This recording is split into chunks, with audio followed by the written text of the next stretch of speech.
Wake up. Wake up. Get up. Let's go. Niner talk. JT the Brick is going to join us. Sam Batesh is going to be in the house. It is Wednesday, August the 13th, and we're all just glad to be alive. Welcome to Wake Up.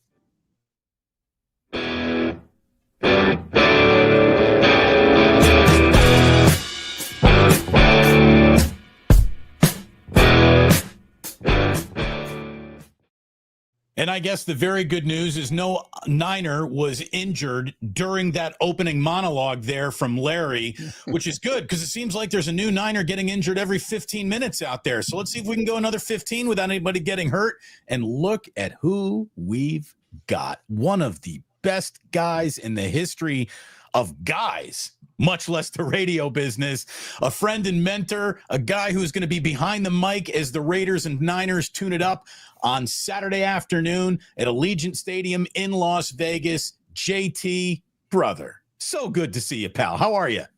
How good is this, guys? Two of my favorites. I'm in Vegas, you guys in the Bay Area. An honor to be here, as we used to call it, the Battle of the Bay. And maybe we'll come up with something new by the end of this broadcast, live stream. What do you say? Seriously. No, it's great to see you. The only thing that the last time the three of us hooked up on camera, there was a Wayne Newton sighting, for crying out loud, if you guys remember that. Do you remember that? It was me, Damon, and Sam in Media Row. We were hanging out with JT, and JT walks up. Then Sando walked up, right? Mike Sando walked up. That's right. And then over my left shoulder, Wayne Newton, lots of work done on Wayne and all, walked up, and the Mr. Las Vegas. So we don't have Wayne Newton this morning, JT, but we do have you, and I just wanted to, before we get rolling, I do have to throw out a couple things here. One, congratulations to Eric Allen, your partner on the broadcast. Matt Millen, Eric Allen, and JT the Brick will be carrying the broadcast on the Raiders side on Saturday, so that's awesome. But then also on a kind of a sad note, we lost Raider Mort, and I haven't talked to you since, and I loved Raider Mort, and I drank many nights at Ricky's in San Leandro and chopped it up with Raider Mort, and he was the chairman of the board, as they say, and he also was a member of the Hall of Fame. And I thought maybe JT, you could. I know you were, he was a great Raider fan. You're the voice of Raider Nation. I'm sure you guys have had many conversations through the years.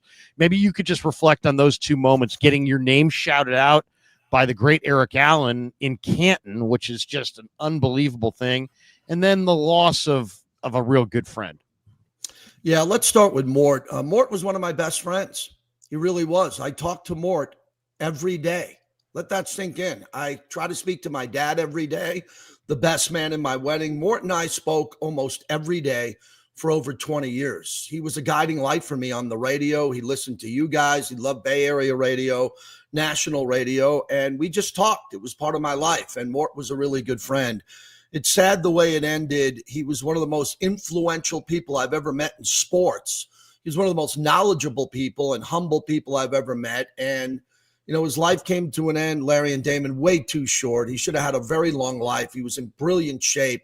He suffered a stroke, and then the stroke led to medical problems, and then he finally passed on too early. And I miss my friend dearly. It's one of those names I'll never erase from my phone. My wife said it every day. My wife would look at me at some point, and Mort would be on the phone, and I couldn't get him off the phone sometimes because he'd want to talk forever about sports. We all have friends like that, but I love him. I love him dearly, and the Raiders paid tribute to him.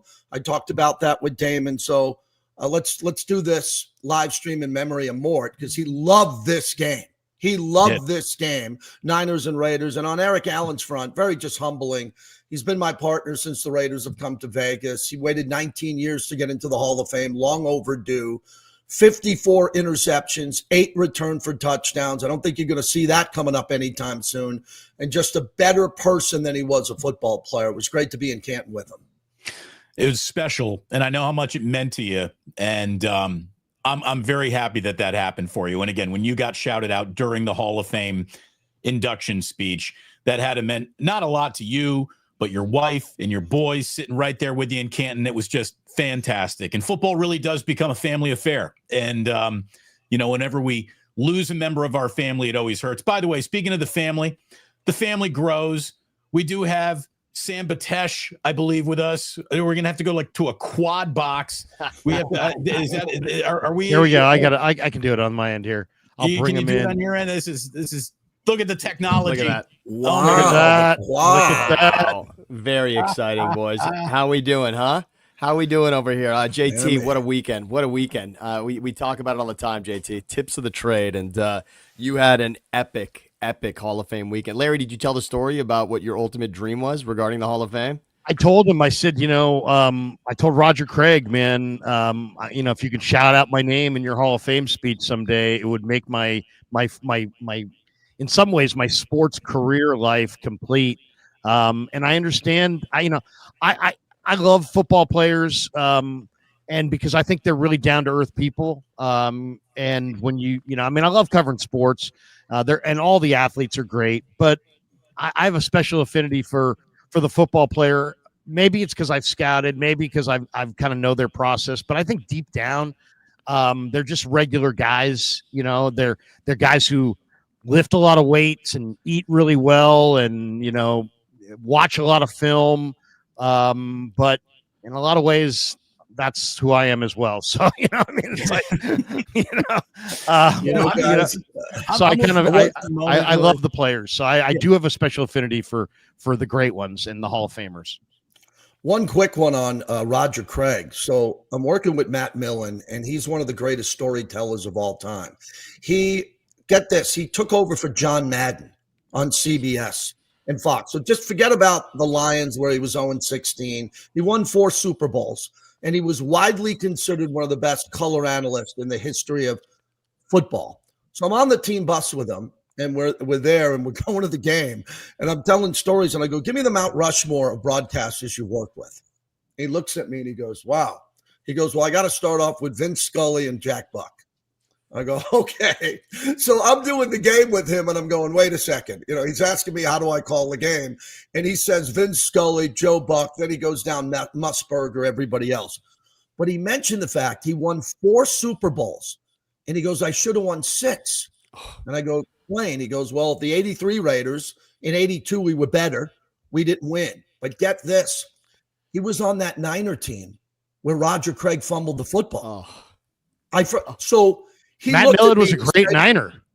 And Roger Craig should be in the Hall of Fame, fumble or not. Brilliant player, one of the greatest all-purpose backs ever. So I go, oh, I forgot. You got 4 Super Bowls. He goes, that's the one that gets me because we had the game. We won the game. He goes, we would have smashed Buffalo, smashed them with what they had lined up. So he put those pieces together to me, and it was tied into Roger Craig. I just wanted to share that. Has one of the best storytellers who thinks the world of Roger Craig, but that was an unfortunate event because the Niners probably had another Super Bowl locked in right there with Matt Millen. It's funny, JT. I think of so many Super Bowls that got away from the Niners. I don't really think of that one because that would have been Steve Young.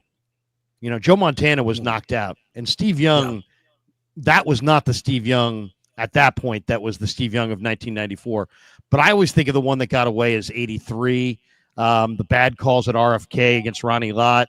The Niners, who should have won the NFC title game in 83, and we would have gotten an amazing Super Bowl that year. If Raiders Niners, that would have been an incredible Super Bowl. That's the one I always think about. And then I also think a lot about, come on, Harbaugh, 1st and goal from the 7. Damon and I were sitting next to each other in the Superdome, and you have Kaepernick and you have Frank Gore, and you don't run either of them, and you throw fades. Harbaugh was, by the way, really gagged. I've done this with Damon numerous times. It went LaMichael James first down. It was LaMichael James first down, and it was 2nd down Crabtree, 3rd down Crabtree, 4th down Crabtree, incomplete. And to add to that, what do you do? Because I was on the binoculars. Damon remembers. He was sitting on to my right. And I think I even had an elbow in his face because I had my binoculars out. We're on the other side of the field. I'm looking down the field. The Niners got from their own 10-yard line down to the other side of the field like that. And what did Jim Harbaugh do? First of all, Ed Reed, old. Ray Lewis, old. Bernard Pollard, old. I'm on the binoculars. Haloti Nada. Everybody's grabbing their shorts. Everybody's winded. They couldn't stop the Niners. They couldn't stop Kaepernick. And what happened? They get the 2-minute warning, and then they don't have the play, and Harbaugh has to call a timeout out of the 2-minute warning. They gave the old, ragged, tired Ravens 2 times to towel off, catch their breath, and it cost them. Wow. I mean, never call a timeout on defense. You never call a timeout when you have an old defense in the fourth quarter at the end of a game, and you're absolutely the more energetic team, and Harbaugh had to call a timeout because they couldn't get a play called on time. It was a problem all year. They had they had passing game play callers and run game play callers, and then Jim on the headsets, and he would overrule. It was a circus. You had you had Ray Lewis on the sideline doing lines of deer antler spray off the back of cheerleaders. I mean, he was just all rested up and ready to go when it was all said and done. But look, guys, it is this. How cool is this? I mean, this is a old KNBR 1050 meeting. This has been many years in the making, this quad box right here. It's so great to have JT. And again, we got preseason football coming up. What you make of preseason football games, the beauty's always in the eye of the beholder, but we got a guy who's been beholden an awful lot of, Raiders decisions that throughout the years, JT, did not work out. Well-intended plans go awry for whatever reason. Pete Carroll has been fascinating, I think, to the entire planet of football from afar. Now you're up close with Pete Carroll. Tell me what you see in this guy. Is this the most energetic man at his age on the planet? I saw Pete Carroll give a little lecture on there are different ways to lead. You can build guys up. You can break guys down. It was fascinating. I've always been a huge Pete Carroll fan and admirer. What's it like to be around him? And I think he's going to be the best thing to happen to the Raiders since, I don't know, the silver and black uniform. This guy's going to be I think he is a real NFL head coach and is exactly what the Raiders need. Yeah, he is, Damon. It's really special to watch him. At 73, I've never seen a guy with this much energy. And last year, Antonio Pierce, there wasn't a knock on him for energy. I mean, he had a lot of energy, and he wasn't a coach with the experience of Pete Carroll. Pete's just different. Now, I did my homework and dove down into Seattle, talking to sports talk host about this competition Pete thing and what he does during the week in practice. And now that I'm seeing it, I cannot believe it. The warm-ups, they're imitating wrestlers, tackling each other. They're taking tables and mocking, cracking over their heads. They're early. They're really early for stretching and on time. Pete's got the basketball court up in the meeting room. He's picking out any 2 players any day, best of 5. It's all about competition. And now he's gotten ahead of the team because Jackson Powers Johnson, who won the Remington Award for center at Oregon, he told Ashton Genty when he met him, hey, I'm your center. No, you're not. We're going with Jordan Meredith. We're going to move you to right guard. And he's taken some of the starters and putting him with the 2s. And he's really into this competition thing. Other than Max Crosby, Geno Smith, and a handful of guys, everybody every day is competing for their job. And that's exactly what the Raiders needed. The culture change. People talk about culture all the time. I normally think culture's pretty good. Teams are always fired up after a draft and free agency. But this is completely different. It was going to be Ben Johnson or Pete Carroll. I'm really happy today after seeing Pete Carroll that he's leading the Raider Nation along with Tom Brady. As I talked to all you guys about this in the past, Brady is significantly involved with every decision every day. And so far, the Raiders have looked much better. We'll see what happens when the Niners come to town. I just got to follow up real quick. Have you gotten much FaceTime with Brady? No, I went to his Hall of Champions opening, which he has a brand new. It's the most incredible exhibit I've ever seen. It's at the Fontainebleau Hotel. He and Jim Gray partnered and brought their private collections together at the Fontainebleau with everything you could ever imagine. Bill Russell's only scorecard when he scored 100 points. Okay, Michael Jordan's original pair of sneakers, the Jordans. Kobe's original McDonald's High School All-American jersey. Oprah's Congressional Medal of Freedom. And get this, all Brady's 7 rings. So if you're a chowderhead in Boston and you want to go over to Gillette to see Brady's rings, you can't see them. You got to see him in Vegas. So I met him that night, had a nice moment with him and his dad. And Larry and Damon, I'm sure you met or been around Mr. Brady. My wife talked to him for a half an hour, maybe the kindest gentleman I've ever met. I said, wow, man, you're a big, the Niners. He says, no, I love the Raiders too. When I grew up, I loved them both. And Tommy's so happy to be with the Raiders. And Tommy this, Tommy that. So to meet Tom for the first time with his dad was kind of a cool event for me recently, about a month ago. I got to jump in here, guys. I wanted to just say 2 things about this because I don't think there's enough hype about this. And I've heard people, the Raiders, we've used to sort of muting what the excitement around the Raiders is recently. I mean, it almost feels, JT, like I remember when Derek Carr was an MVP candidate, when Jack Del Rio had this team rocking, and it felt like this was really close to happening. And then there was a bit of a lull, and we wondered, and there were little blips on the screen where it felt like something great was going to happen. I'm sorry, but I don't think there's a team in the league that's had a greater makeover in one offseason than these Raiders, and I don't think it's talked about enough. Everyone's excited about Pittsburgh with Aaron Rodgers, and that feels like a big deal. But I'm sorry, when you swap head coach, quarterback, and running back to the extent that we think Genty is going to be revolutionary near Saquon Barkley level when he was a rookie with the Giants, we think we can get that out of Genty. When you're looking at Geno Smith, Pete Carroll, and Ashton Genty, the makeup of this team, and then of course signing Max Crosby the way that they did, I just see this Raiders team as being revolutionarily, exponentially different than what we've seen over the last couple of seasons. I can't get my mind away from that. This team is just going to be better. Yeah, and Brock Bowers is the best player on the team, period. So, but that's a core group of guys that I think they can build around, but they got a long way to go. I mean, this team lost 10 in a row last year, and they lost a couple of good players, and they're trying to figure it out. I mean, Pete Carroll, what's really interesting, guys, and you know this, is Pete said at USC, I'm going to play freshmen. So he went out and recruited the best freshmen in the country and played them. Well, they wouldn't have played for him. Who's Pete Carroll at SC? He was the 6th choice at USC to be the head coach, 6th. So the only way you could get guys to play was you're going to start as a freshman and the rest is history. And he's doing the same thing here with the Raiders.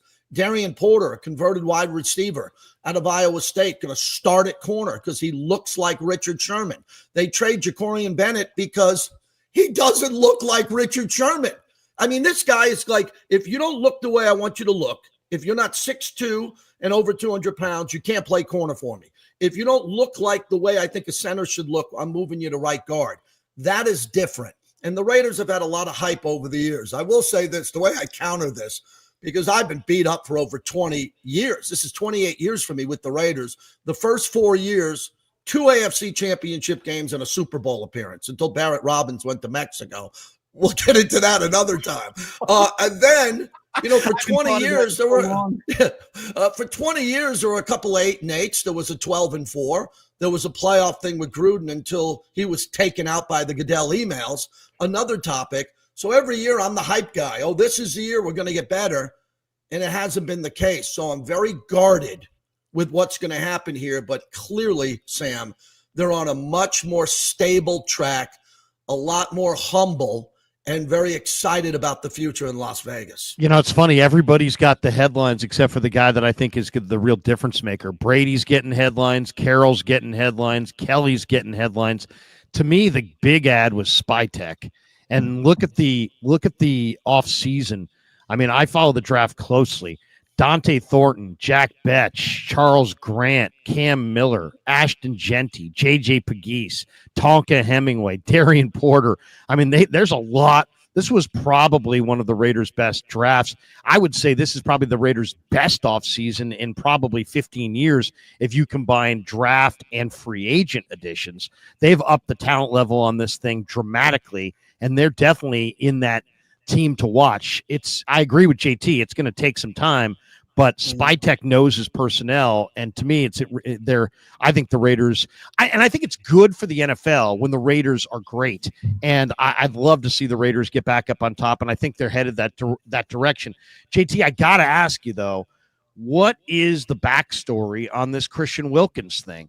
Wilkins, I've seen him. All kinds of film of him grabbing guys and this and that. We're told he kissed somebody on a forehead. Obviously, there's more to it than that. And then that led to them trading Jacorian Bennett to the Eagles to get the old Stanford defensive tackle, Thomas Booker, to try to replace Wilkins. What's the deal with Wilkins? There's always a backstory. You're covering this thing. Give us what you can tell us. Give us what you can on Wilkins. Do you know him? Do you like him? What's his story? Is he gonna play this year? What's the deal?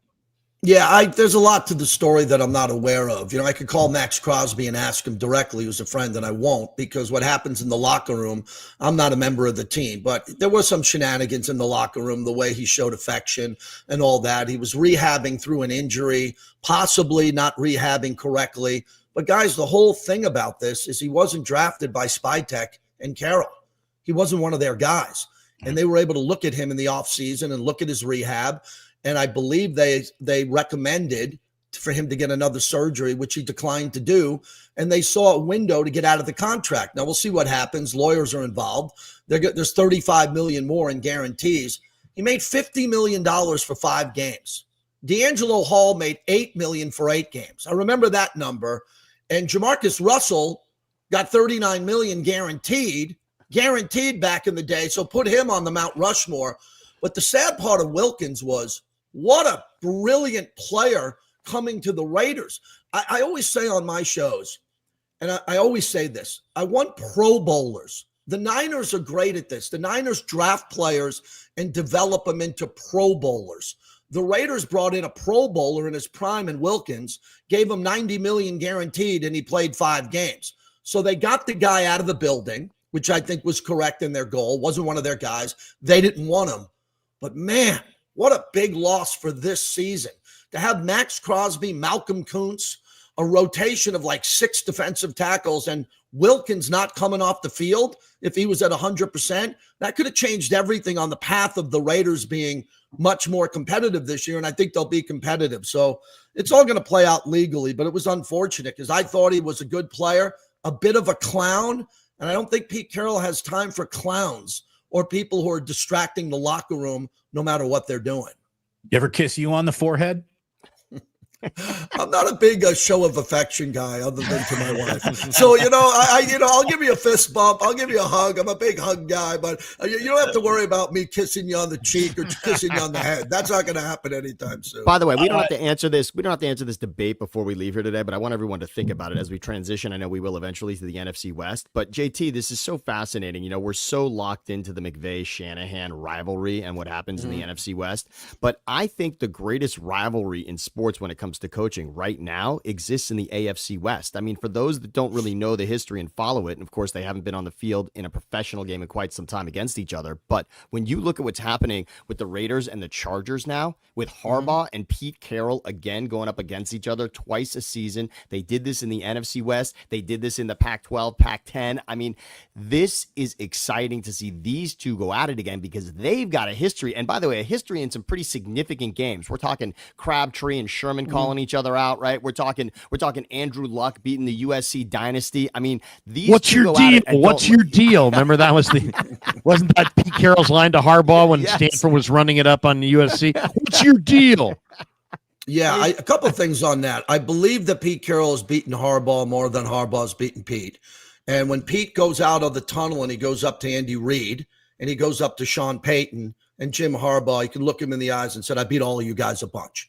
Raiders haven't had that in a long time. So that helps. That doesn't mean they're going to win or lose games. This rivalry is fascinating. There's a reason why the Raiders' home opener on Monday Night Football is the Chargers. They didn't care about Herbert versus Geno Smith. They care about Harbaugh versus Carroll. And, the Chargers to me are fascinating, and I'll tie it into the Niners because, Larry, I think you'll love this too because history like Damon and Sam. I've seen all the great ones play live in my life. Montana live, Young, Elway, Brady, multiple times. The greatest pass I've ever seen thrown in my life is Justin Herbert at Allegiant Stadium. 3 years ago, my seats are on the 25, and he fades back to the 29. He throws a bullet to the back of the end zone. 2 Raider defenders are an inch away from the receiver, and they couldn't get their fingernails up in time. It was the best thrown ball I've ever seen. And it seems like Harbaugh is taking the passing game away from Justin Herbert to do this Harbaugh crap. We want to establish the run. We're Michigan. Well, Michigan never had a Herbert recently. So the cool thing about this rivalry is Pete and Chip Kelly want to run it. Harbaugh wants to run it. Where the Niners can run it with McCaffrey, but they're letting Brock throw it all around the ballpark and let him throw whenever he wants. I feel like Harbaugh is slowing down Justin Herbert. And Sam, you're in that market. You're watching training camp. Am I the only one seeing this, that Herbert is entering the prime of his career? You let this guy attack downfield, and they're bringing back Keenan Allen. They can't trade for Terry McLaurin. They're not out there going for a number one receiver with Herbert. I don't get it. And then they bring in Mike Williams, which everyone thinks is the answer again, and he's already done, so that really makes no sense whatsoever with the Chargers. And when you look at it, look how they're developing Trey Lance. All of a sudden, the resurgence of Trey Lance we're talking about. So we know that Harbaugh has that ability to really unleash what a quarterback's next level is going to be. It was the run game. We saw what Dobbins did last season. We'll see this Najee Harris thing is incredible with him with the eye injury. You know that well as a Giants and JPP fan, of course, how fireworks were supposed to stay away from those, of course, as professional football players. But I would love to see Herbert get to that next level. And right when we thought he was going to, and right when the matchup in the playoffs was handed to them, it seemed in Houston, it's an ugly interception day. And and now it seems to unravel. And that becomes the early story on Harbaugh, much like it is with Lamar Jackson. Then all of a sudden, maybe you can't rise to the level in the playoffs. They used to say that about Peyton Manning. Maybe it'll be different eventually. But I believe in both those guys, Carroll and Harbaugh. I believe in both of them to be able to take these franchises and put them in an AFC championship game conversation, at least. That's what they're supposed to be. That's what they did in the NFC West. Can they do it with the Chiefs in their way in the AFC West? That's what we're all going to have to see. JT, you said something earlier that really stood out to me. You said that Brock Bowers was the best player on this football team. I would think that was a crown that Max Crosby would be most comfortable wearing. You can talk about the differences there, but I see the 49ers and the Raiders sort of have a similar problem, which will go a great deal into what we're about to see this upcoming season. Let's call it offensive line anxiety. It's not a bad offensive line, but it's also not great. And if a couple things go wrong, this is how the whole sweater unravels. I think it's like that for the Niners. I think it's like that for the Raiders. Both Larry and I, when we were talking about our draft crushes a few years ago, we loved, absolutely loved Jackson Powers Johnson. I know he is, in the middle of this line. But the way I see it, getting back to Bowers, is you got two of the best tight ends in football. You got Brock Bowers. You got Michael Mayer. If you're Pete Carroll, are you coming out in 12 personnel all year and giving the best wall of blockers to your rookie running back? Is this how they're going to attack the league this year? Great question. First, let me clean up Max. Max is the best player because I don't want Larry's son to clip this. And Max to tackle me at the cigar bar when we go have a cigar. So that's a great question, Damon. I sat down with Chip Kelly in the production meeting up in Seattle. He's getting $6 million to be an offensive coordinator. Oh, boy. $6 million. He's got Michael Mayer and Brock. He's going to go wide with Jacoby Myers, the only player in football who didn't drop a ball yet last year. 1,000 yards receiving, didn't have one drop. Then they got Trey Tucker on the outside, and they drafted two wide receivers, Dante Thornton and Jack Bech, and they got Ashton Genty. Wow. And Geno is 70% and 4,000 yards. So all you got to do is get the ball out. And Chip told me that he's getting Geno to the line of scrimmage with 18 seconds left on the play clock. Geno's never had that before in his career. So if Geno's able to get the ball out quickly and throw a couple of deep balls, Bowers could have a big, big year. But I like doing the math in football. And here's my math. Genty's going to get 20 touches a game. Let's say 18 to 20. Bowers is going to get 10 to 12 targets. Oh, boy, there's 32. You might only run 55 plays. Yeah, you Who's going to get the plays football? left. Yeah, so how are you going to spread the ball out? The Raiders need to solidify their offensive line. They got Colton Miller and DJ Glaze on the edges. They're pretty good. In the interior, they're all right. Jackson Powers Johnson makes them better at guard. But it's a great question. We in the Raider Nation have wasted Michael Mayer's talent. He had a personal issue last year. He was away from the team for personal issues. We don't know what they were. He's back. He looks better than ever. Why did they draft him to have him block? And now John Spytek's keeping him with Pete Carroll. I hope it's not for him to be a blocking tight end. He's looked very active. That's why these workouts with the 49ers starting tomorrow are really important, because the Niners have elite linebackers who can guard tight ends. I want to see the one-on-one matchups, not with Brock Bowers. I know what Brock can do. I want to see Michael Mayer going up against a safety or a linebacker for the 49ers. So the Raiders look pretty damn good when they break the huddle offensively. If Geno can elevate his game to where it was and even better than Seattle, because he has Chip Kelly. He's never had that in Seattle. And he said, admittedly, he's got better weapons.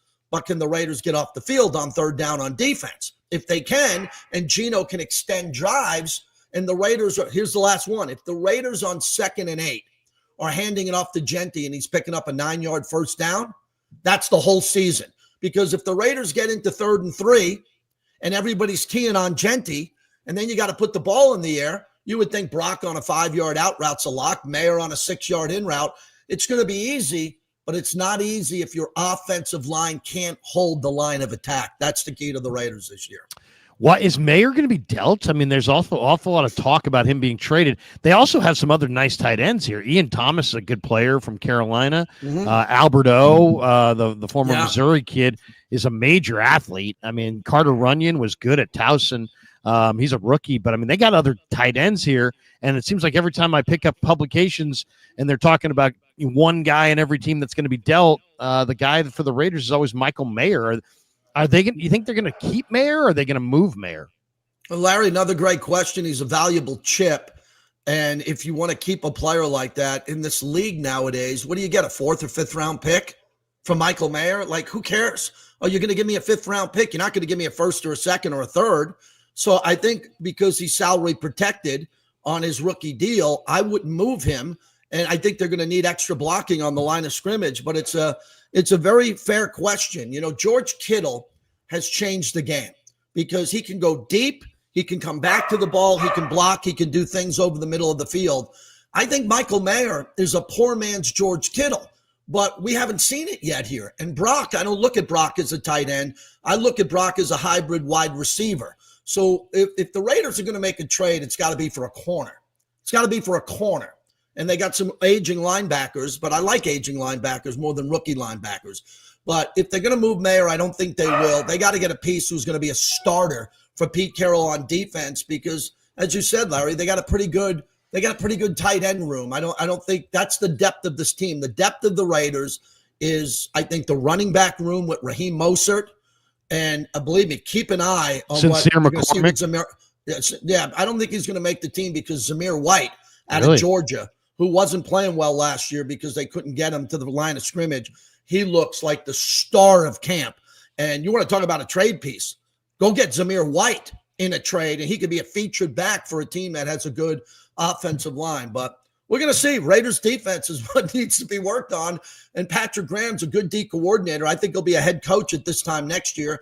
And then you got Pete Carroll, who's a wizard with the secondary. And the Raiders need help on the back end with Jeremy Chin and Isaiah Palamal.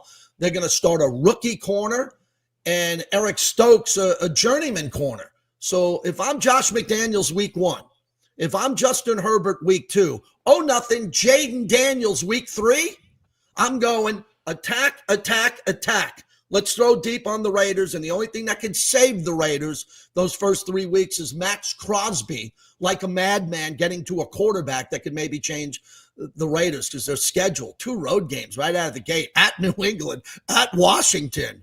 Thanks, League.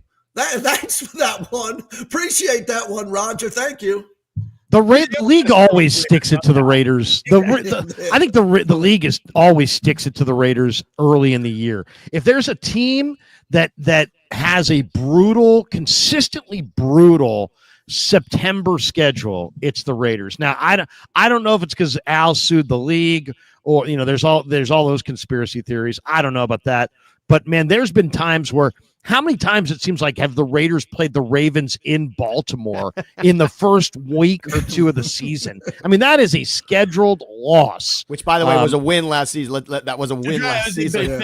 Yeah, seriously. That was Gardner Minshew. I call that the best 12 minutes in Raider football last year. Oh, my God. Gardner Minshew. Hey, check this out. 2 years ago, last year the Raiders, because they beat Baltimore, were 2-1, coming home to play Carolina to go 3-1. That was going to be pretty good. The red rifle, Andy Dalton comes in his first tears start. apart Allegiant Stadium, and then 10 in a row. I mean, it's like down goes Frazier, down goes Frazier. Hey, one of the topics on my shows that I talk about, if you want to really get into schedules, how do the Niners come in last place and the Giants come in last place? And Sam, you're good at this. Put up the two schedules side by side. Okay, how in bleeping hell did the Niners get that schedule? And the Giants, take out the New Orleans game, the Giants have the toughest 8 games in NFL history. Russell Wilson, Brian Dable, Jackson Dart.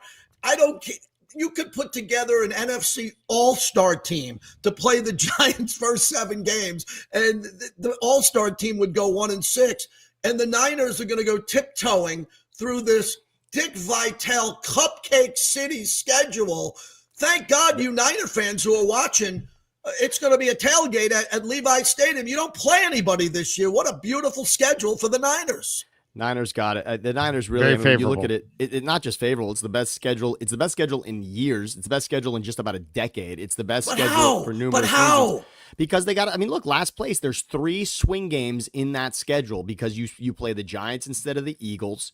They get to play the Browns instead of the Ravens, and they get to play the Bears instead of the Lions. That's the difference between first and last place on that schedule when you look at it, whereas the Rams have to play all those first place teams in those division. That's really what it comes down to. And that's, think about it. That's on paper 3 wins instead of 3 losses when you look at those teams. That's the swing. That's what happens. That's the magic of the NFL. The honest to God truth is, there is no easy NFL schedule, but some are harder than others.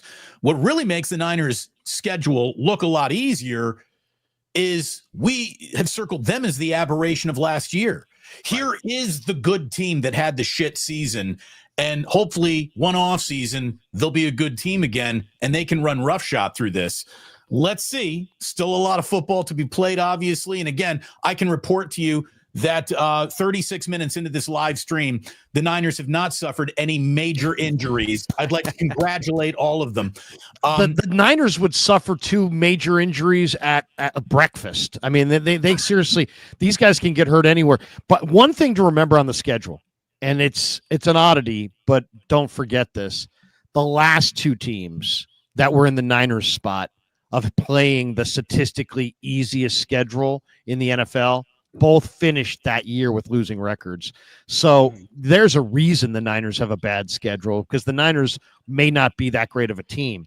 I don't know how good they are. They weren't good last year. We'll find out. I mean, they may have as many as 8 new starters on an 11-man defense. So if they are going to contend this year, they will have, their coaching staff will have earned it. They will have to, they're going to have to really coach them up, as they say, on the defensive side of the ball. Easy schedule or no easy schedule, every NFL team's pretty good. I'll say this: the Niners went 1-6 in the 1-5 in the division last year. I would say every one of those division games is going to be an outright war, and they're all tough. So yes, it's an easy schedule on paper, but I kind of agree with Kittle. I mean, you got 5 or 6 real easy wins there for the Niners that they should win, which is more than most people. But the division's brutal. And I would say the Niners have 5 or 6 easy games and 10 really challenging games. Yeah, I give you 2 words on why the Niners are going to win the division. Jimmy Garoppolo. Okay, that's a real back injury with Stafford. That's a real back injury. He's not playing 17. I can promise you there. And you got Sam Darnold, Kyler Murray. I think Arizona is going to be sneaky good this year. But as we look at the Niners' schedule here, you know, to open up, yeah, you're right, Larry, to open up at Seattle's never easy. Seattle, the 12th man there, they play that tough. At the Saints, Cardinals, Jaguars. I mean, the Falcons, you get in there, you get them at home. At the Giants is a win. I just think the Panthers are an easy win, and the Browns. But we'll see. And I'll tell you, last year, the Raiders had training camp in Costa Mesa, California, which was brilliant. We're going to be 108 degrees tomorrow. 108. Okay. Wow. Now, last year we were on the beach, and when I was sneaking out of practice, as Sam knows, sneaking out, because this JT the Brick, where is he going? Oh, he's going to get a water, and then I'm on a boat in Newport Beach by noon. It was glorious. But last year in New Orleans was also, and they train in Orange County, and we were with some of the staff of the New Orleans Saints. the night that Kyle Shanahan canceled last year the joint workout. And believe me, I was there at a dinner with New Orleans guys who were just freaking out because they really needed that workout. And that was a part of why they went there. They went there for camp to have the Niners come down. And I understood why Kyle canceled it, because they were so banged up. I'll ask you guys, they're more banged up now coming into Las Vegas. It's almost the same scenario that they're going to play through this year was a cancellation last year. 19 guys held out of practice. That doesn't mean that, or held out of the game the other night. That doesn't include the guys on the NFI, the PUP, the IR. They got another 9 guys there. So yeah, they're as hurt this year as they were last year. I'll say this too. I've been to Metairie, Louisiana in July, and the Saints left. They can say they left because they for other reasons. They left because Metairie, Louisiana in July is hell on earth. I mean, true hell on earth. I've never sweat so much. I mean, it should be Metairie, Louisiana by right guard. I mean, it's literally should be. I mean, it is the sweatiest place I've ever been in July. I've never sweat so much in my life. You can reach out and grab the air. That's how it's just like, it's just unbelievable.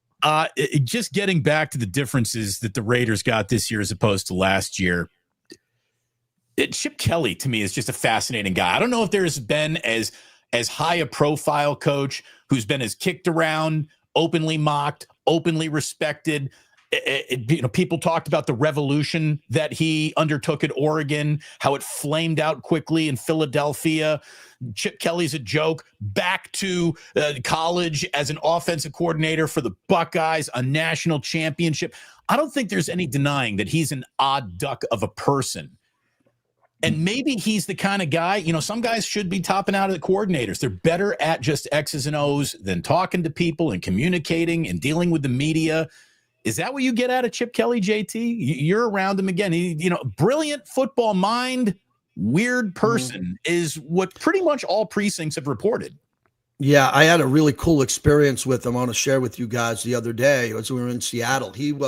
Pete Carroll was back in Seattle, so he wasn't at a production meeting. Chip Kelly and Gino were there. And Chip comes in the room, and it's Eric Allen, Matt Millen, Kirk Morrison, Jason Horowitz, the voice of the Raiders, myself, and Rich Gannon. And Gannon gets to go first. And Gannon goes, me and Chip go back. And I'm like, how do you go back? Gannon's the quarterback at Delaware, and Chip Kelly is coaching defensive backs at Johns Hopkins on the defensive side. That's how far they go back. And I'm like, geez, this is crazy. And then Chip went into a deep dive of this team. And he was so excited because out of all the teams he's ever coached, he was more excited about this team for the players he hadn't coached. Let that sink in. When you recruit players at Oregon, you recruit them in high school. You recruit players, you know them, and then you coach them, and then they get better. These are guys he's getting for the first time. He's getting Brock Bowers for the first time, Ashton Genty. So I'm really excited about his mind and what he can do here and how he can take the Raiders. I'm going to set you up beautifully here, Damon. We go from Luke Getsy and Scott Turner. Again, by the way, did I get that Luke Getsy equation right for you? Did I help you there or what? Yes. We go from Luke Getsy and Scott Turner, where Norv came in to oversee his son, Norvell Turner, pretty remarkable offensive coordinator. That didn't work because we had Gardner Minshew,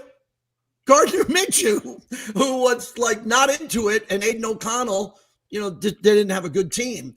So Chip now could really open this up. Can you imagine the offense that Chip can run with Gino and Ashton Genty and Brock Bowers and Michael Mayer and Jacoby Myers and Trey Tucker as a deep shot? I mean, it could be really cool here, but you got to do it. And what we've been saying, and we've been saying on this broadcast, the Raiders have been really loud. I've been really loud over the last 15 years defending the walls of the Raider Nation like I'm Game of Thrones with no sword and 2 dragons coming at me every year, saying it's going to get better. We tried the Patriot way with Josh McDaniels. In theory, it was to bring structure to the Raiders with his concepts. It didn't work. Then the Raiders brought in Antonio Pierce because he won a big game in Kansas City and had the team running through a wall for him. That didn't work. And now we brought in, I hate using that term, there's an adult in the room, because it's disrespectful to the other coaches that really wanted to win. But Pete Carroll is globally different. Teaching still at USC, teaching the young Raiders, working with Tom Brady and Chip and Patrick Graham. It's got to work here, guys. The Forbes list came out yesterday. The Raiders are 9th. They're worth $7.9 billion. We were worth $1.5 in Oakland. There's not a money issue here. Beyonce sells out, the Raiders get a piece of the ticket. George Strait sells out, we get a piece of the ticket. There's no problem. How do you think Chip Kelly's making $6 million? Because of the revenue stream and what Mark Davis has allowed the other owners as they look and open up their envelope when the Mark check comes in and they go, what? Oh, we're getting this much extra money from Stan Kroenke and Mark Davis because we moved to LA and Vegas.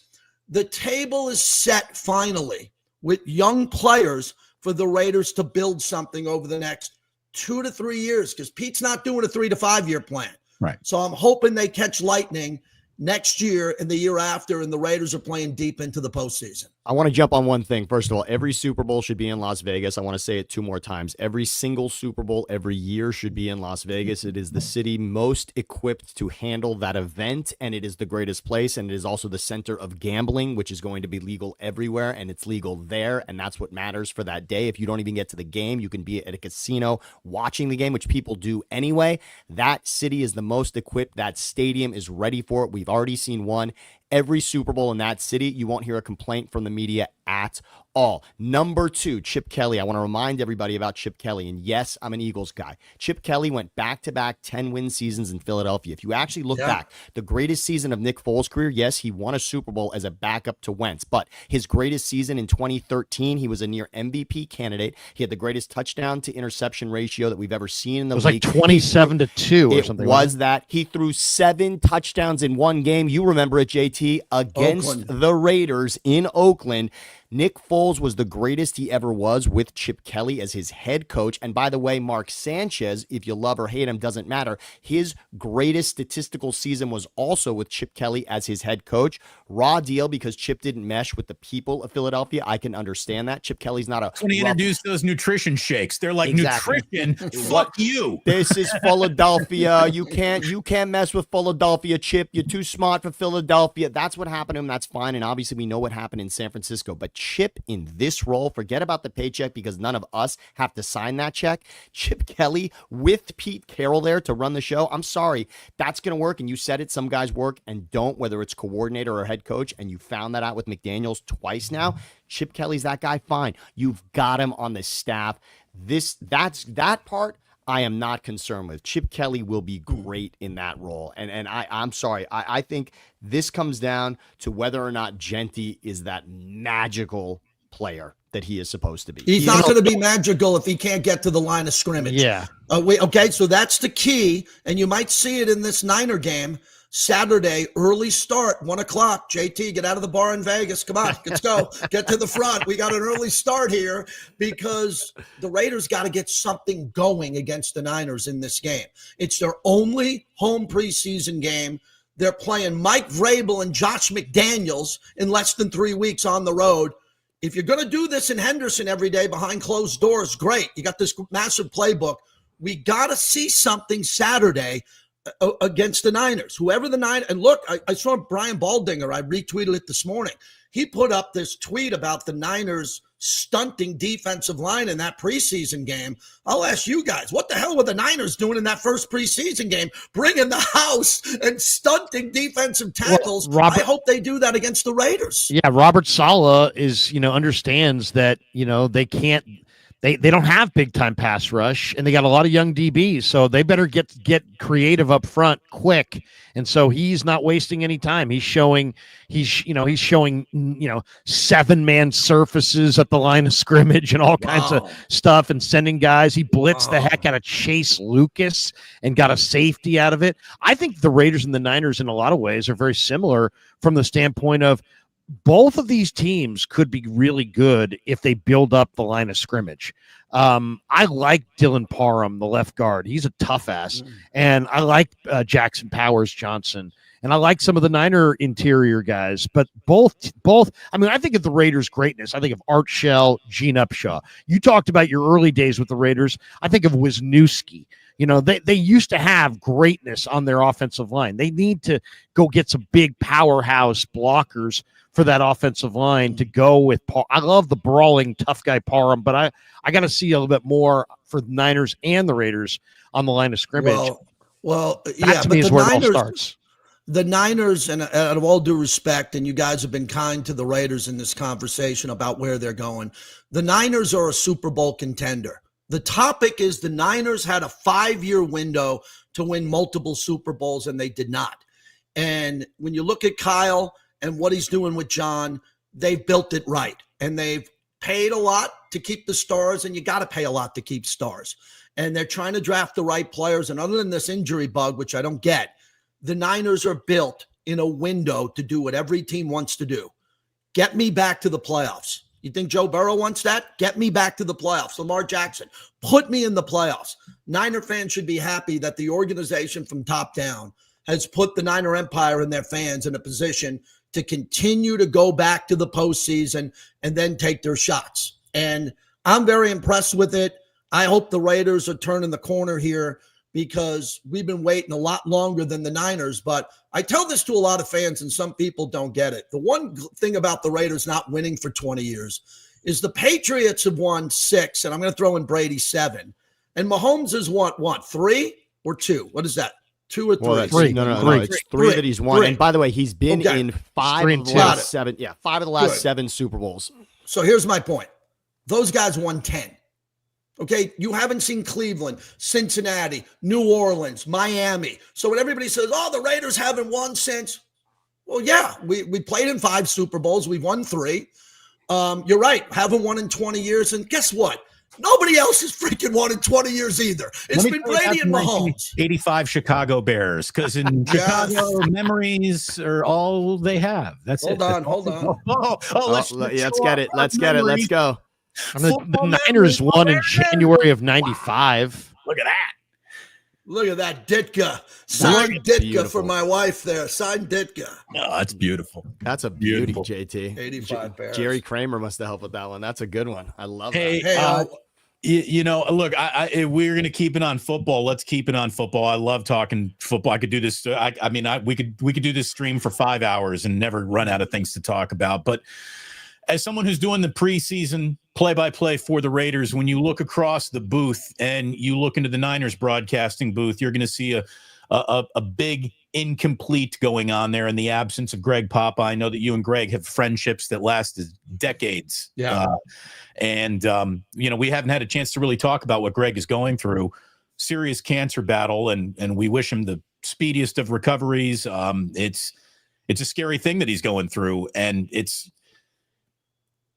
there's always the talk of, is it awkward for Greg to walk into Allegiant Stadium? Is it going to be awkward for Mark Davis if Greg calls the Super Bowl champion? What would be more awkward? The Kansas City Chiefs celebrating on his field, or Greg Papa winning a Super Bowl as a broadcaster on it?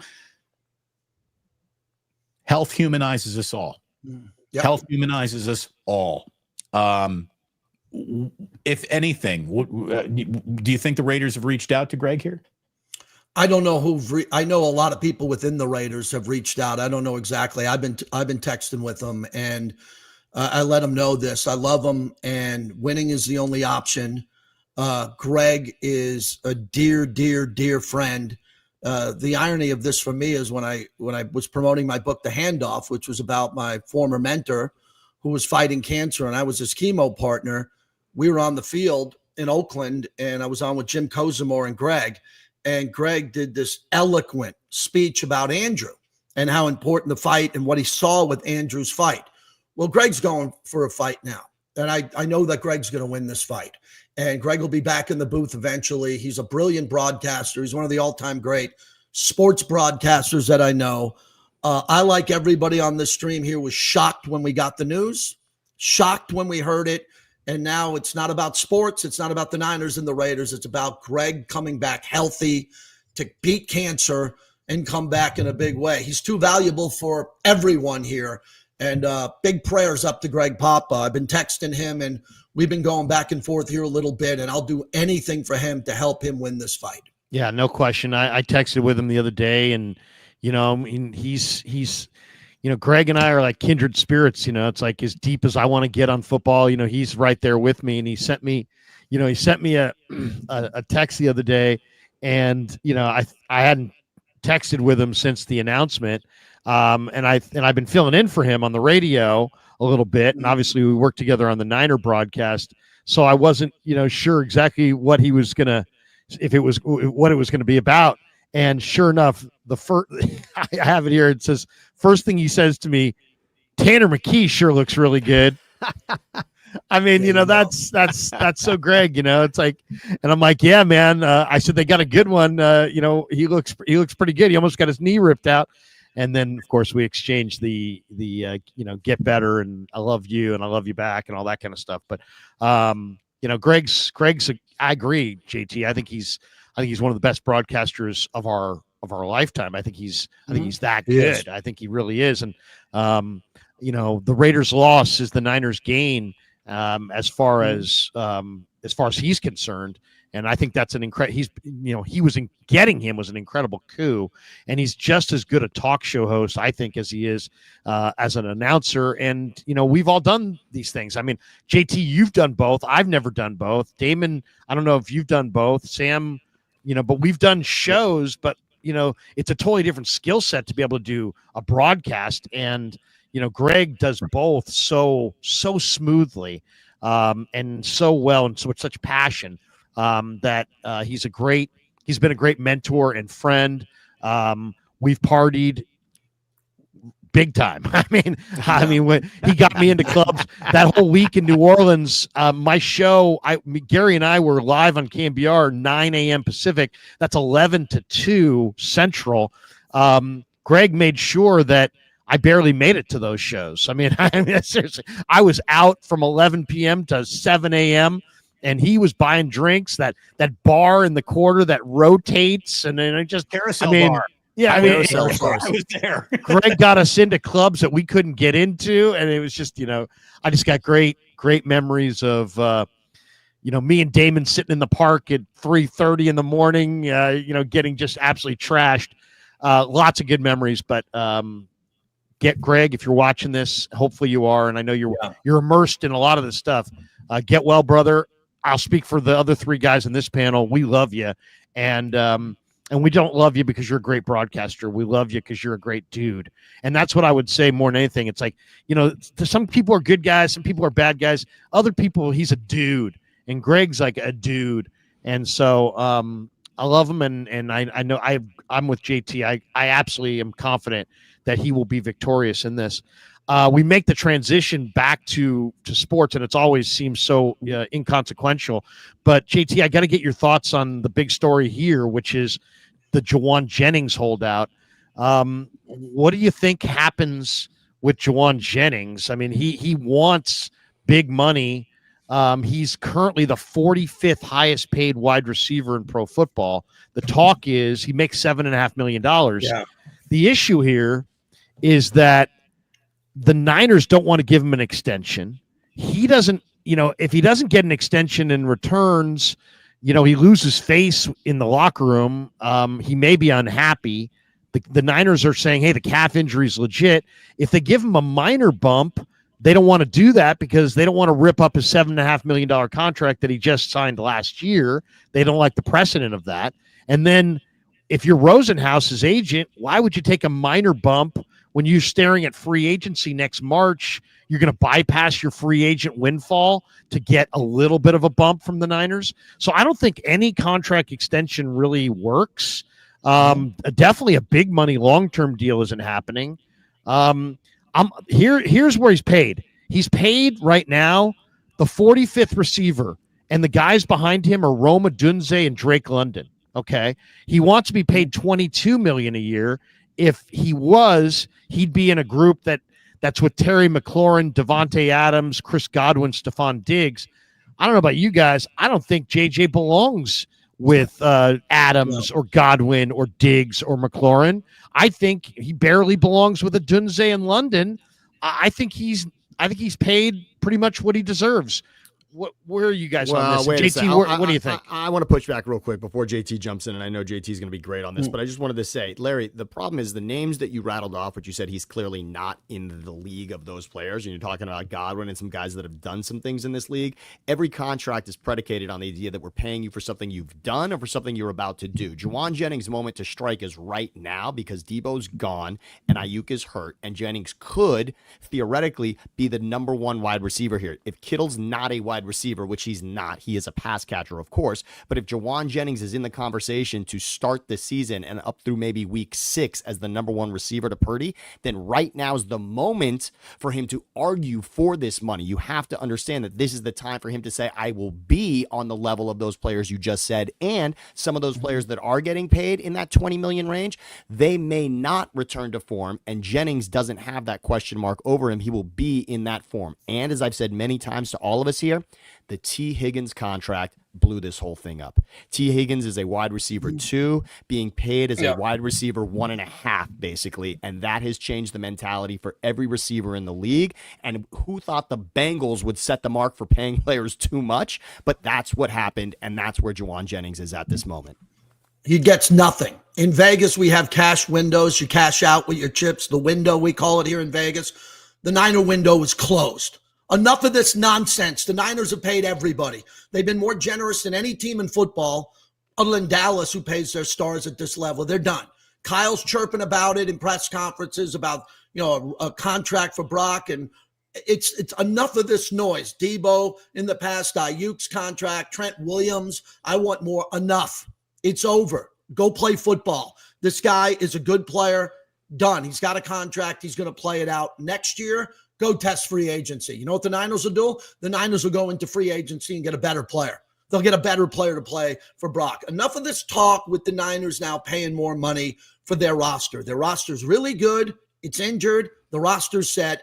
There's too much chatter in Niner land about players not happy where they're at and wanting more money every offseason now. You're not Christian McCaffrey. You're not Brock Purdy. You're not Trent Williams. You're not Fred Warner. No, we're not giving you money. And go Kittle, play out the schedule. And Kittle, and Kittle. And they paid Kittle. And they did pay Kittle. Brandon Ayuk got paid and never stopped complaining anyway. Like right. it's well, and where does Jennings rank? I mean, let's be honest. We're all football guys here. Where does Juwan Jennings rank? I don't want to hear about he's a number one. He's not a number one. He's nobody's number one. But he's the Niners number one. But he's the Niners number one. Doesn't matter. It doesn't, just because you're the Niners number one doesn't mean you have to be paid like a number one receiver in pro football.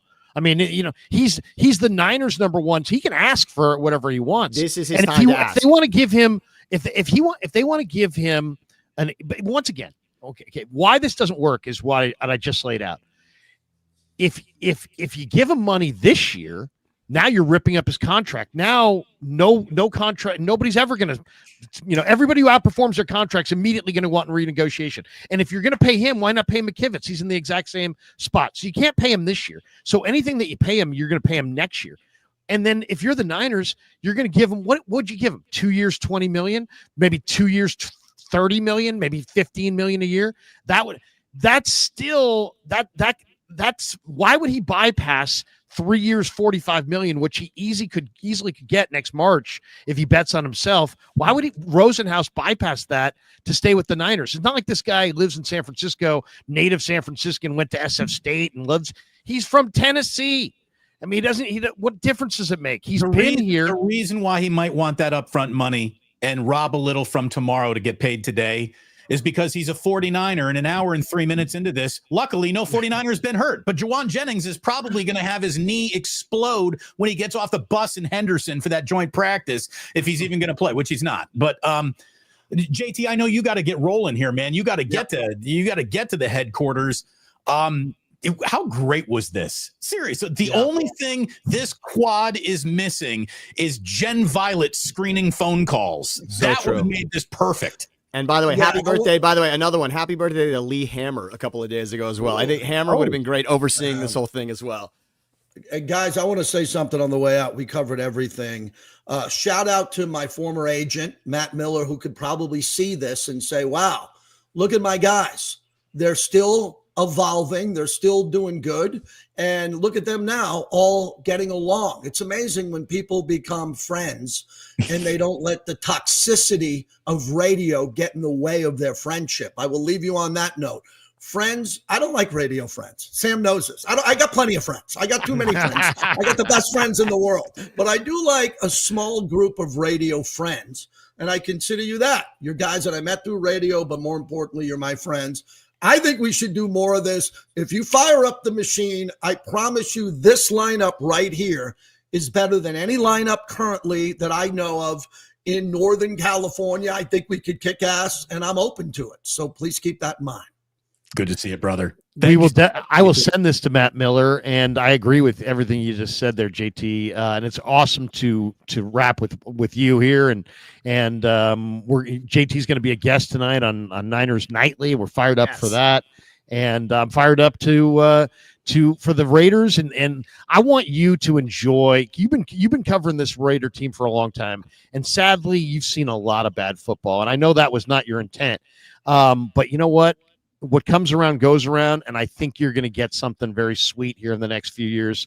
And I'm excited for you. I'm excited for the people of Las Vegas, but I'm really excited for you because I know how passionate you are and how much you put into your broadcasts. And you're not just a guy who punches the clock and, oh, well, whatever. You bring it, whether it's on Mad Dog Radio, whether it was on Sports Fan fucking Radio Network, whether it doesn't matter. It's on KMBR, if it's in LA, Ticket 1050.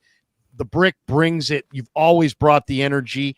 I was addicted to Mariner Marsha and all those lunatics that used to imitate you on your show at nighttime. I love that show.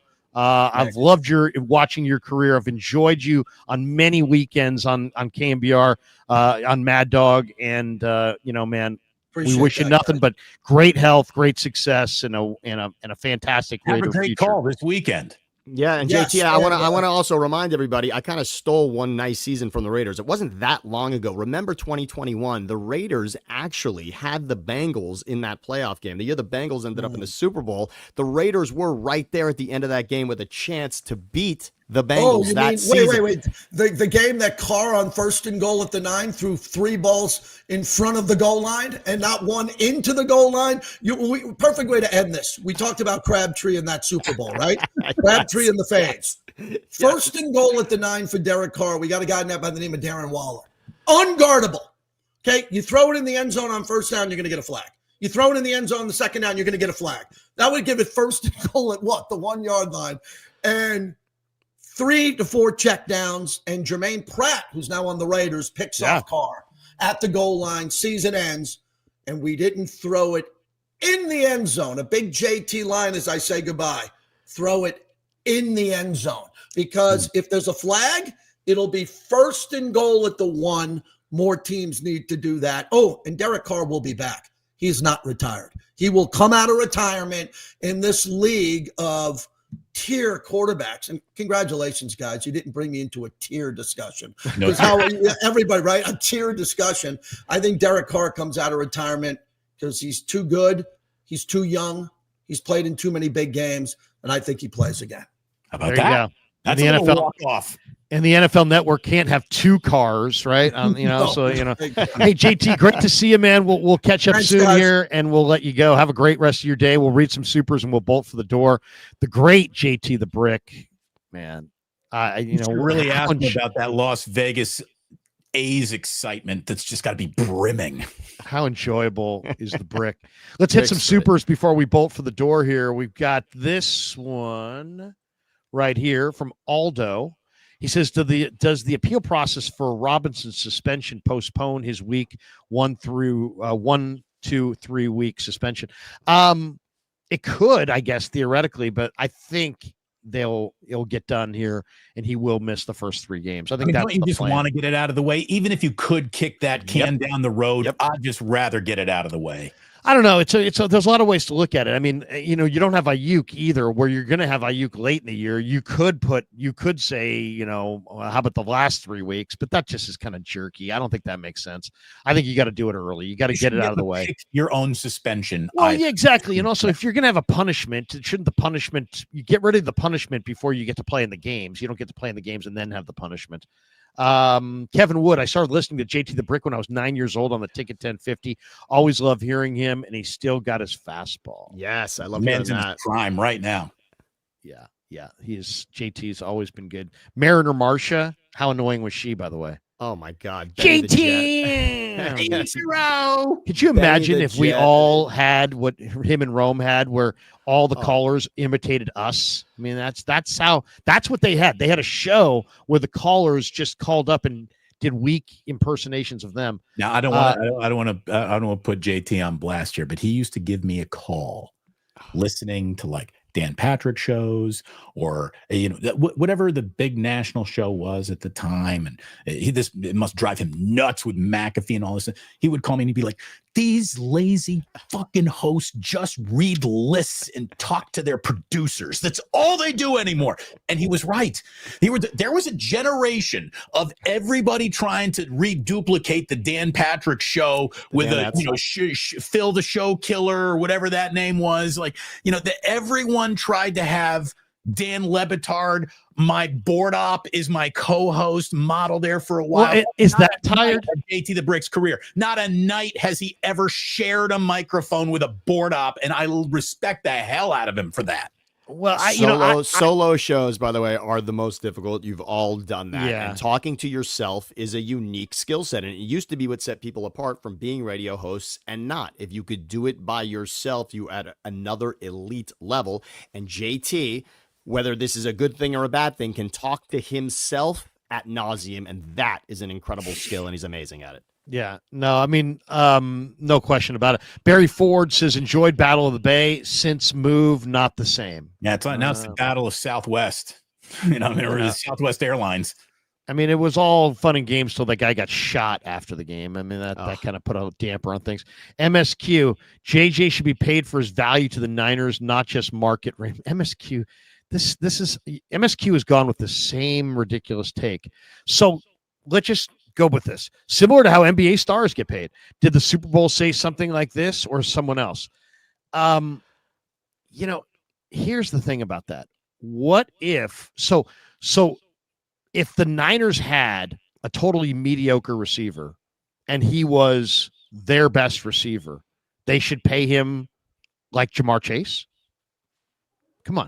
I mean, that's nonsense. Well, but again, total nonsense. But again, this league, you don't just because your guy's good, just because that's the best you got doesn't mean you have to pay him like the best in the sport. But the problem is that's what it is, Larry. We're not paying Brock Purdy the best in the sport. But Brock Purdy is paid. He's slotted in amongst quarterbacks. In other words, there is a $50 million tier. There's a $50 million tier to quarterbacks. Purdy is slotted in there. He's not above Dak at $60 million. He's slotted in. And that's what happens. These guys get slotted in. You talk about tiers. JT doesn't want to talk about tiers, which I completely understand. But that's what the agent is doing. What tier is my guy in? And like I said, Higgins blew up the tier system. And that's what you're going to Well, you just heard JT say he doesn't think it's going to work. Every single agent in the NFL today got that Sportico valuations list. And if you're Juwan Jennings' agent, you're going to listen to every criticism that the 49ers have, correct or incorrect. You're going to listen to it all. And then you're going to slide across the table a piece of paper that says your franchise is now worth $8.68 billion fucking dollars. Pay my guy. So here's the question, though. JT brought it up. He said they're done. They're done. And he said it with conviction, like he had sources. They're done. They're done paying guys. They're not. The Niners are saying the calf injury is real. They're having Kawakami carry their water, saying the calf injury is real. The first line of the story in this SF Standard says the calf injury is legit. That is the message that they used him to get out. Another reason not pay him. The calf injury is legit. So, but that's their position, because when he comes back and he doesn't have a contract, they've got to be, well, why was he out? And they're saying the calf injury is legit. So that's what they're staying with. But here's the question I would have. If you've been in the Niner locker room and you know the personalities, you know that Jauan Jennings is a very strong personality. And will they bring him back? And he does this holdout result in no money, no contract? If so, doesn't he lose face? And doesn't he become a locker room distraction? And doesn't he potentially get pissed if they literally give him the Heisman? We're not paying you. We're done paying you. You've got a contract, $7.5 million. There it is. You show up. I don't know if you're going to show up, but you're not getting paid. We're not giving you anything. What then? Well, would you rather have an unhappy Jauan Jennings pissed off in your locker room, or at that point, does he make a public trade demand, which Shanahan has said he has not made yet, but does he make a public trade demand, and then do they acquiesce? Because if he really is going to be unhappy with $7.5 million and they're not going to pay him, then they got to ask themselves, do they want him to be in their locker room, a powerful presence, unhappy? I guess that would be his bit of leverage in this, if he has any. The Niners need Jauan Jennings as much as Jauan Jennings wants a pay raise. They need him right now. Need him right now. They need him. They need him. What if he's hurt now? Right. They're saying he's legitimately hurt now. See, that's the other part. Damon just said it. I believe it. Oh, I know, but if so, they want us to take them at face value. So if we take you at face value and he's hurt, and Sam's right, they need him at the beginning of the year. And by the way, is this making the Niners like him more or less? The fact that he is putting the screws to them in their hour of need, because they're not going to need him as much as they need him in September later in the year, you would think, based on their rest of their wide receiver core. So do you think that he's pissing them off, or do they, you know what I mean? Are they pissed off that in their hour of need, he's leveraging them, playing super hardball? And are they going to come back and play even bigger super hardball? And then if they do and say, hey, you got a contract, there it is, show up or don't, but there it is. In that situation, knowing the personality, I think it's better to trade him, because I think he's not going to be happy, and Jauan Jennings unhappy in the locker room is not something that I think the Niners want. His leverage is right now.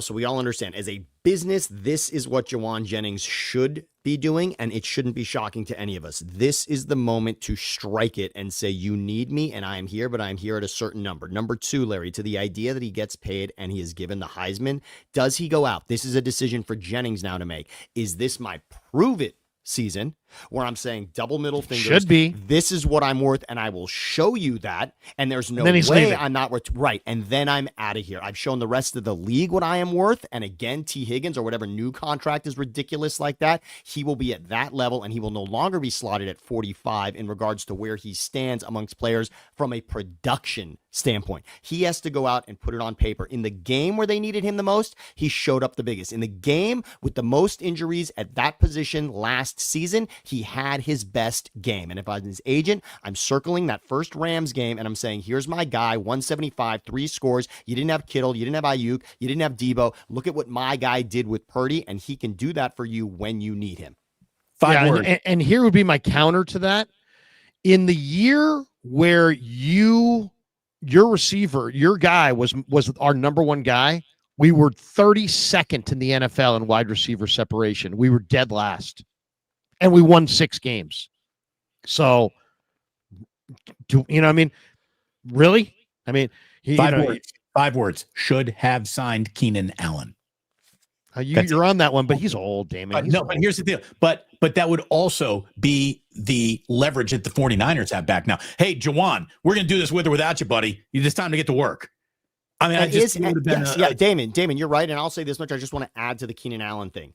Are they going to discover something in the next 2 games that changes this? Is there someone catching balls right now at practice that you two have seen in the next game that's going to make a difference, where the team can say, you know what, this is now a calm wide receiver room and we're good? Is that going to happen? He got hurt while you were speaking that sentence, because he's a Niner. So you have to go to the hospital 3 times a day if you're a San Francisco 49er. It is amazing how this team's I can understand an injury to I didn't even see that guy get hurt. I don't their known injury to mysterious injury ratio is 1-to-1.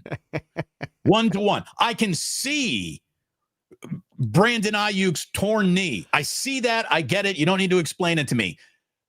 Jordan Watkins didn't even think he was hurt until the 49ers told him he was. I mean, it was. Here's the thing on the Juwan thing. Kawakami, who obviously spoke to Lynch, most likely, had a lot of very specific things in this article.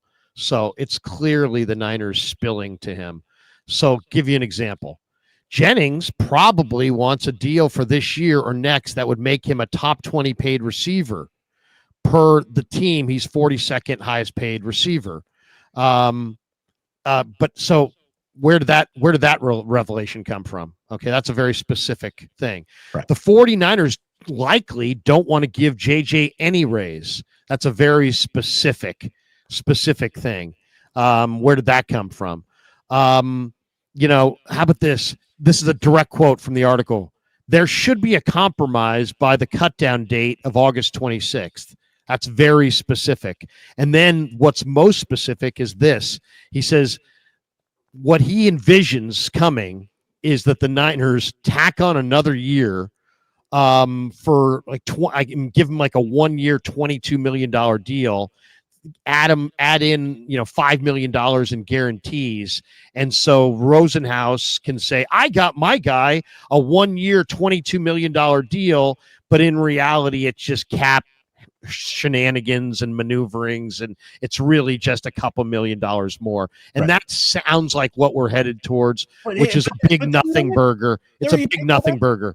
You take all of that and your nothing burger, but then you sprinkle on all sorts of bonuses and incentives. And guess what, pal? If you produce like a top 20, you'll get paid. But we can't assume that. We're not going to upfront you as a top 20. But if you play to the caliber of sprinkles, that's what you would assume Parag and company are trying to work on here. Because I also do believe they like the player. They like Juwan Jennings. They don't dislike Juwan Jennings. I certainly know Kyle likes him just in terms of he blocks his fanny off in the running game. And if you're going to play for Kyle, you got to do that. And you know who else likes him? Because they played a lot and when they were running, when they weren't even starters. But Brock and Juwan clearly have a thing. Brock and Juwan. But the Niners are like, the timing isn't right. The article says, direct quote here, the Niners have said that the timing is all wrong. It comes out, it carries their water. The very first sentence says, JJ has a real calf injury. So that's the message that the Niners used him to get out, right?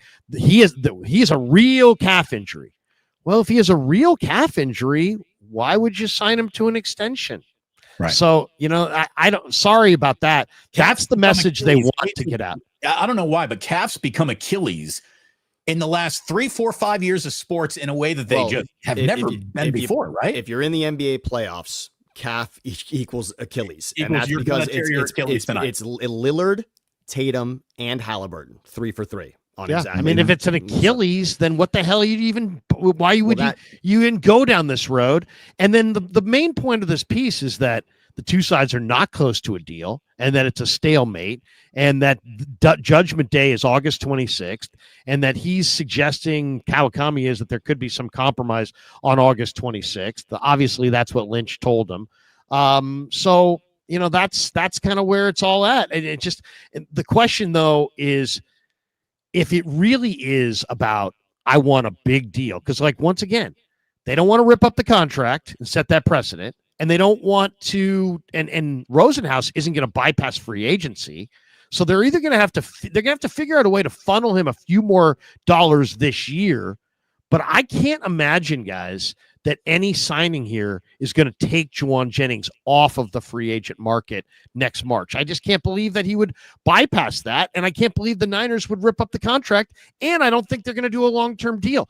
So to me, a trade, an 11th hour trade is still very viable. And as far as even though the Niners love him, there are teams out there that make a lot of sense. For example, he is a superstar in Tennessee. Cam Ward is a rookie quarterback badly in need of a Juwan Jennings. Cam Ward would benefit greatly from Juwan Jennings, and Tennessee would probably sell tickets based on having Juwan Jennings. If I was Tennessee, I would probably offer a third-round pick. I know that sounds high for a receiver like this, but for them, it probably makes sense. Miami kind of makes sense for them. It could make sense for Washington as well. There might be other teams we're not considering, but I don't think it's going to result in a trade. But if JJ really is like, sign me long term or trade me, I think he's going to get traded because I don't think he's going to get signed long term. Minnesota is another team, and imagine if they had JJ throwing to JJ and JJ. Imagine that. I mean, Addison's right. I mean, Addison is Addison with the suspension there, right? On the other side of Jefferson, imagine that you had JJ with JJ McCarthy throwing to both of those guys. That's not crazy either. If they're thinking about starting fast and getting weapons for JJ McCarthy, and Addison is not going to be a part of that, that's another one that you could look at. By the way, I don't hate that. And it is too bad that Watkins is hurt and might be gone for 3 weeks now, because these could have been weeks where he's really stepped into that role. How about this? If you are Juwan Jennings, the last thing you want to see in Las Vegas at 1:00 Saturday afternoon would be like an 8-catch, 110-yard, 2-touchdown performance from Jacob Cowing, right? That would make you shit your pants a little bit if you were Juwan Jennings. By the way, if he had an 8-catch performance, that would literally double his entire season output. So that's another reason why if Juwan Jennings be like, if you're Juwan Jennings, you're like, yeah, try that. Go have fun with that. Go ahead. Because if you're Juwan Jennings, you're looking around, you're seeing nothing but Dante Pettis is behind you. He doesn't feel like he's being chased off the depth chart by any guy that they got. So, once again, though, Juwan Jennings had one good year. His career high receiving yards before this year was 416 yards. He had the total touchdowns he scored in the 2 years prior to this year were 2. So I don't know. But again, Debo and Ayuk are ahead of him in those scenarios, and now they're not. And now they're not. To start the season, they're not. So that has to be factored into this equation. And I can't believe that we've gone this long. And did we even talk about the Rams and Stafford and Garoppolo? Because I know that. By the way, I know we're doing super here right now. Yes. By the way, I don't have a show at 11 today. I'm going to go with my mom, run some errands. She's in town. Nice. So I'm not doing it. We can keep going here. I'm in no rush at all. I don't know what you guys are doing. But did something happen to Stafford that I don't know about? Because the last thing I heard was sore back. But see him week 1. Has that changed? So it hasn't in regards to what is written down. Okay, so what has been written down is still going to be that, and everyone expects to see him week 1 against the Texans, according to what has been written. The problem is the day that he was supposed to be on the field has moved from Monday to Tuesday to Wednesday, and not seeing him each day is now having everyone in the room right, well, what is wrong? If he's supposed to be on the field and is not, and if he's the kind of guy that we know he is that wants to be on the field, then why is he not there? And with the back, there are questions. And I only want to say this much about Stafford. Last season, when that season ended, whether they were a play away from beating the Eagles or not in that divisional round, which they then would have hosted the Commanders in the NFC Championship game, which would have been wild, but they obviously didn't win that game. In that offseason, where supposedly they were right on the cusp of winning the Super Bowl or going to the Super Bowl, what did they tell Matthew Stafford, their quarterback? They told him to go and find a better deal. Remember that. Remember when we all thought Stafford might be a Jet or a Giant? That was exciting for a second, right? And then instead he came back and they redid his deal. And I'm sure the headline made it seem like they get him a raise. And I'm sure what they did is they reworked his contract so it was friendlier. That's what happened. And then in April, what did they do?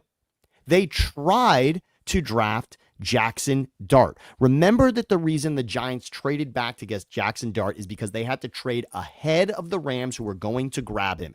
And they were able to usurp the Rams, get Jackson Dart, and then right after that pick, what did the Rams do? They traded out of the first round because that was the guy they targeted. Someone in that organization knows or knew that Stafford might not have it all this season, and that's what this smells like right now. Well, I mean, he's also old for a radio show today, too. He's old. I mean, Stafford's an old guy. Stafford at this point is 37 years of age.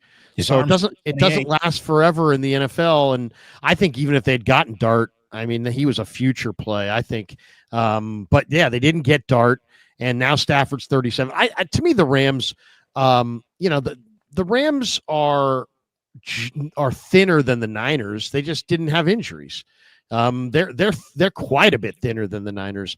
If you look at the Rams starting defensive line, you're like, oh man, Braden Fisk, Poona Ford, Kobe Turner, Byron Young, Jared Verse, man, they look good.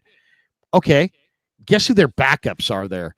Laurel Murchison, Ty Hamilton, Tyler Davis, Brennan Jackson, Nick Hampton. They don't have backups, except those guys all basically stayed healthy last year. So if the Rams have the miraculous health, and they can have, if their first team offense and defense is probably as good or better than any team in the NFC West. And if they have Stafford and everybody healthy again, those are the biggest two letters. They got a great chance to win the division again. The biggest two letters you just threw out there, I and F. If I and F. And you're talking about, we're talking about health and the fact that they may have it, and already they don't have it at the most important position. Health is a question for the Rams right now at the most important position in all of sports. This is a game changer, and you're seeing the Rams as a really sexy pick to represent the NFC in the Super Bowl. A lot of people like them, see them as the team that was right on the cusp. A lot of people have Jaden Daniels making the CJ Stroud regression, and maybe it was the Rams that were right in that slot, ready to take over if the Eagles have any issues this season. That's fine, but right now, everyone that thinks the Rams are going to represent the NFC in the Super Bowl is saying, wait a second, it's not going to happen with Jimmy Garoppolo. MSQ, okay, we got that one. We got this one. Is Brock a better quarterback or a tight end? Joking. I got to get through these because I've got to tape something. Paul Glass is Jackson Powers Johnson is a mauler. No question. Fuji Simeon says, saw the NFL stadium ratings. I understand Levi ranks low, not the worst, but I'm surprised Allegiant Stadium gets dinged by the averages. Allegiant's a fantastic place to watch a game. It's the most outside you can feel indoors. The lighting in there is great. Oh, it's got a cool vibe to it. It has a cool vibe. And it looks cool on the outside. James Foster says, same for the A's once they move. Sorry, Damon. I'm going to tell you, it's a lot easier to sell 8 games than it is 81 games, especially with Vegas tourism going in the toilet recently. Good luck to all involved. Yeah, the A's should be able to pack that house with giveaways, though, because there's so many hotels, so many concierge desks, so many people who can. I think I could see freebies being thrown around to every high roller. Fuji Simeon says several teams getting new stadiums built, which will host a future Super Bowl. Nashville, Chicago, doubt Buffalo or Cleveland will host. Vegas is the best host. Yeah, Sam said it. Vegas is the best host. 1. It should be. Put it this way: it should be at least every other year. You can put the Super Bowl in any city in the world. It basically paralyzes that city. It's such a huge event. The Super Bowl in Las Vegas is just another thing happening in Las Vegas that night. Everyone's good with it. Like, there will be a plumbers convention that will bring more people to Las Vegas than the Super Bowl will. So they can take the Super Bowl is a snack for Las Vegas. It's the main entree for anything else. T from the 203. Sam's solo podcasting at times is hard at times. Speaking of that, I got to do that soon. There you go. T from yeah, it is. Talking to yourself is a real skill. MSQ. I was asking if Sammy, a.k.a. Super Bowl, said that about JJ. Yes, it was me. And what I was saying is that market value will dictate this. And I always come back to T. Higgins because, again, that's what throws the wrench in everything. That's why Brock is paid where he is, because the most recent quarterbacks getting paid what they are. You simply slot him in with what he does, and that's it. And that's what you want is looking at with T. Higgins, period. MSQ, don't forget, Krug, JJ would have been the Super Bowl MVP if #pay him. Yeah, I mean, I would have made millions if they had won. I would have been kicking ass today in afternoon drive if I hadn't been laid off. I and F, everybody. I and F, the most important letters in the world. Exactly. MSQ and Krug, it's unfair to put all of last season on JJ. What is this, JJ's fucking burner account? First of all, no one's putting any of last season on JJ. Yeah, seriously. We had multiple injuries, tragedies, horrible schedule, Campbell. I'm just saying that in the year where Juwan Jennings was the guy, the Niners receivers were dead last in separation, and he doesn't separate. So I'm not paying a 4.7 receiver who's gutty and had a nice year in his 5th year, the guy had 2 touchdowns the years prior. I can pull up his stats. I can give you what he did. I mean, this is what he did the 3 years before before last year. His first 3 seasons in the NFL, he played 45 games. He scored 7 touchdowns. He had 78 catches. The last season, he had 77 catches. He had more catches. He had 1 fewer catch last year than he had in his first 3 seasons in the NFL. Hey, you know what, though? Let's not hold that against him. He made the most of his opportunity. I don't think that that's a number you can hold against him. He had no opportunity. He didn't do much. He got opportunity. He did something. Yeah, but he didn't get an opportunity for a reason, because he's not as good as those guys. But again, much like Shedeur Sanders, when given the opportunity, what do you do with it? Right. And that's what his agent's saying. I only want to represent that this is what happens on every team. I just want to let everyone know this is not unique to the 49ers. The only thing unique about it is the Niners paid Warner, Kittle, and Purdy also. And those were 3 massive checks deservedly. And Jennings is not on the level of those 3 players. We can at least admit that. It's not a slam dunk. These guys are arguably the best at their positions or in the top tier in their position. Jennings is not, we can all admit, in that conversation. But his moment to strike is now. What would you rather do? Walk away from JJ at a price you're uncomfortable with, or overpay for Gabe Davis? Because that's it, folks. That's it. That's the option. There are way more options than that. Not There are really. way more options than that. Sure there are. I mean, there's a lot of guys out there that are still available. And Gabe Davis, we don't even know. I mean, Gabe Davis, the Pittsburgh Steelers are hardcore serious about getting a receiver. They worked him out. They didn't sign him. So you know what? Maybe Gabe Davis is not recovered from that knee surgery. I think that's possible. Joseph Ernberg, or MSQ. Okay, wait a second. Let me get the last one here. There it is. Shit to match shit quarterback. Don't pay JJ. Get Gabe. Oh, Davis. now I'm thinking like Joseph Ernberg. That's my problem right there. Who's Gabe D? Gabe Davis. Oh, Gabe Davis. Gabe Davis. So, okay. But was he talking about quarterback? Oh, okay. Well, no, he was saying a bad receiver to match a bad quarterback. Okay. Right. Oh, I get all you. right. Yeah. I mean, Gabe Davis is 26. That's the only thing. The question is, though, if he's so good, why wouldn't people, why wouldn't somebody already pay him? That's the deal. All right. That's going to do it for us. Good stuff. Hour and 36 minutes in. Over 1,600 people in the room. Thanks to Pig and a Pickle for being the title sponsor of the Krug Show. We appreciate Pig and a Pickle. Thanks to Sharp Corner Sports Cards and Collectibles and Claudette Arcades. You guys have anybody you want to shout out before we pull the plug? Let me just tell you, what are you doing for lunch? We've almost taken this show to lunchtime. Check out Ike's sandwiches. Sign up for that Love Rewards program. If you have been signed up, you got a free chips and drinks just waiting for you because it's National Sandwich Month. And that was the sprinkle of week 2 for Ike this week. And, if you got to go tie one on because you just can't stand watching the Giants score 1 or 0 runs, get yourself to the Dubliner and West portal. And by the way, if the Padres sweep the Giants today, Bob Melvin should be fired. Wow. I don't care that they just extending him was another Buster Posey mistake. It's time to fire everybody involved. If the Giants win big today, they should still fire Bob Melvin. Everybody have a great day. Sammy, that's amazing. Damon, good to see you. Have a great Friday. Thank you, everybody, and thanks for being. Hey, by the way, Sammy, tell everybody about your pod before we get out. Beautiful. Thank you much, Larry and Damon. At Thinking Out Loud, Siciliano and Sam. Check us out at that YouTube page. You can hear Andrew and I on our podcast, Apple Podcasts, Spotify as well. Andrew Siciliano. The page is Thinking Out Loud, Siciliano and Sam. By the way, love to Greg Papa for sure. And I wanted to say Bay Area legends who do it on both teams. Jerry Rice is on that level, and Papa really, in my mind, is there in regards to legends on both teams. And there's not a long list of those players. Ronnie Lott. On that note, have a great Friday, everybody. Or a great, what day is today? What is this, Thursday? Thursday. It's actually Wednesday. Wednesday. Have a great